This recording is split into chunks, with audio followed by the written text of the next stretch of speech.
വിമാനം തകർത്തതിൽ അസർബൈജാനോട് ക്ഷമ ചോദിച്ചിരിക്കുകയാണ് Russian president Vladimir Putin.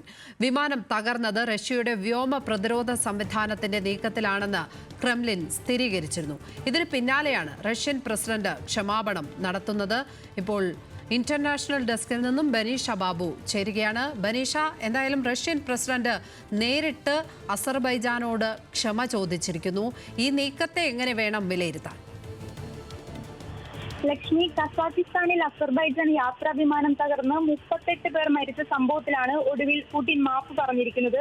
ദാരുണമായ സംഭവം എന്നാണ് സംഭവത്തിൽ പുടിൻ പ്രതികരിച്ചത്.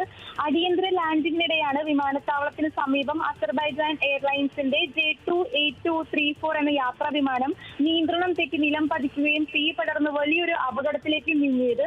റഷ്യൻ എയർ സ്പേസിൽ ഇത്തരത്തിലൊരു സംഭവം ഉണ്ടായതിലാണ് അസർബൈജാൻ പ്രസിഡന്റിനോട് മാപ്പ് ചോദിക്കുന്നുവെന്ന് ക്രെംലിൻ പുറത്തിറക്കിയ സ്റ്റേറ്റ്മെന്റിൽ പറയുന്നത്. അതേസമയം അപകടത്തിന്റെ ഉത്തരവാദിത്വം റഷ്യ ഏറ്റെടുത്തിട്ടില്ല. അതേസമയം ഇതിനകം തന്നെ റഷ്യക്കെതിരെ വിവിധ ആരോപണങ്ങൾ ഉയർന്നിരുന്നു.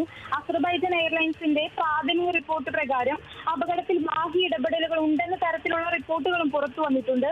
ഈ സാഹചര്യത്തിൽ എല്ലാമാണ് റഷ്യൻ പ്രസിഡന്റിന്റെ ഭാഗത്തു നിന്നും ഇത്തരത്തിൽ ഒരു മാപ്പ് പറഞ്ഞുകൊണ്ടുള്ള ഒരു പ്രസ്താവന വരുന്നത്. ലക്ഷ്മി,